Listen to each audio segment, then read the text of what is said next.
Et en fait, pour l'instant, ça se passe pas mal. Et ça veut dire qu'en termes de marché, le risque action, c'est peut-être pas le risque le plus important aujourd'hui pour un investisseur. Est-ce que c'est ce qu'il faut comprendre on a fait aussi 20% en 9 mois. On a fait on a perdu 20% en fin d'année dernière. Hein. Donc en fait, on est quand même. Enfin, on est au même niveau qu'il y a un an, au même niveau que mai 2017. Hein, c'est ce que je veux dire. C'est vrai. Oui, Non, mais vous avez raison. Moins 20 en fin d'année et on a fait plus 20 là. Pardon, je vous coupe, mais vous avez raison. On était terrorisés il y a 9 mois. Mais dans le même temps, on a la première banque en France, qui est une banque suisse, Lombard-Odier, qui dit à demi-mot que l'argent que les clients auront sur leur compte va commencer à être facturé.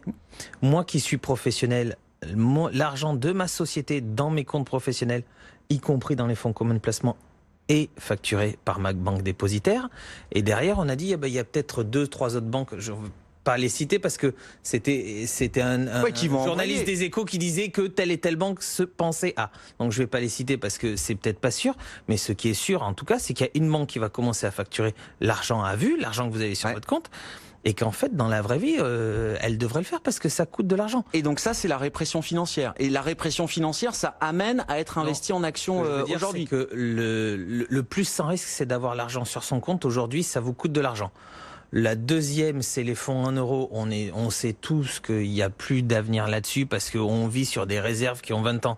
Et que maintenant, avec des taux négatifs, vous en parlez tout le temps, ça va plus rapporter. Les obligations, on a nous-mêmes un fonds obligataire dont on doit faire la pub qui fait 2%. Si vous en parlez à nos parents, ils vous disent qu'on est fou.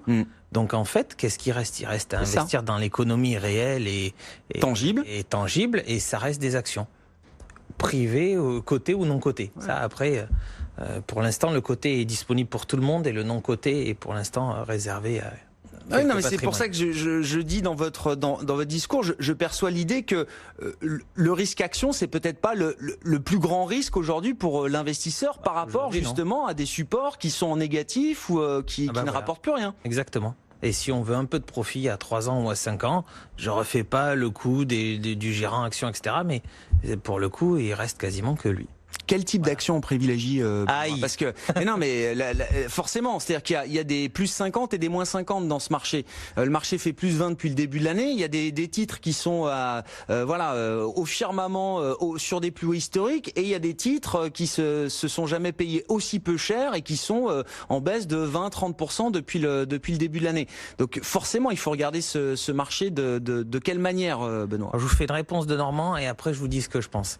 Dans la réponse de Normand, c'est toujours de dire, et c'est ce que je dis toujours à mes clients en Watts, et même à moi, et des fois ça me porte tort, c'est de n'investir que dans ce qu'on connaît. Alors, ça paraît bête, c'est du value, c'est du Warren Buffett, c'est les grands gérants de la place, historiques, y compris l'ancien président de la financière d'Échiquier. En fait, c'est juste du bon sens. C'est déjà, quand on investit dans ce qu'on connaît et dans les secteurs qu'on connaît, dans ce qu'on comprend, déjà on peut prendre des cartes. Mais voilà, ce qu'on connaît, ce qu'on comprend. À côté de ça, donc ça, c'est la réponse de Normand. La vraie réponse, c'est pas parce que une société a gagné 50% qu'elle va pas en regagner 50 derrière. Mon dernier exemple, c'était de vouloir aller acheter du Carrefour en me disant ça a valu 80, ça vaut 60. Attention, Eric Bompard est rentré, il a un plan de stock option, etc. On rentre entre 21 et 18, ça vaut 16 et ça a vu 13 et c'est pas remonté. Ça fait partie de mes échecs. À ce jour, même si j'ai toujours la position. À côté de ça, pourquoi est-ce que le secteur automobile, il se paye pas très cher et qu'on se met à dire que c'est value? Mais parce que il y a plus que moi qui roule avec une voiture à essence, qui vient dans les studios avec une voiture à essence. Non mais voilà, c'est value parce que c'est passé. Non mais c'est value parce que c'est passé. Parce que dans les 10 ou 15 ans à venir, on sent bien tous que la voiture et le pétrole, ça va pas, et que la transition avec les voitures électriques, elle est pas encore faite, et que c'est pas que dans l'air du temps à Paris, c'est qu'il va falloir qu'on change de mode. Donc, est-ce que il faut aller chercher des titres qui se payent 50 ou 60 fois les résultats? Mais s'il y a des perspectives de croissance de 30 ou 40% sur les 5 ou 6 ans à venir, ça me rappelle une dernière transaction actuelle, il faut continuer à investir dedans. Et Silor, pour ne pas les citer, avec Luxottica, on en parlait la dernière fois, c'est les premiers à refaire une intégration verticale avec je suis un spécialiste mondial des verres, je m'associe avec quelqu'un qui fait des montures et maintenant je rentre et je rachète Grand Optical qui a 8000 centres, 8000 points de vente en Europe. Bon, ça peut continuer à se payer et ils vont continuer à distribuer leurs lunettes. Et ça veut dire qu'on va apprendre à vivre avec un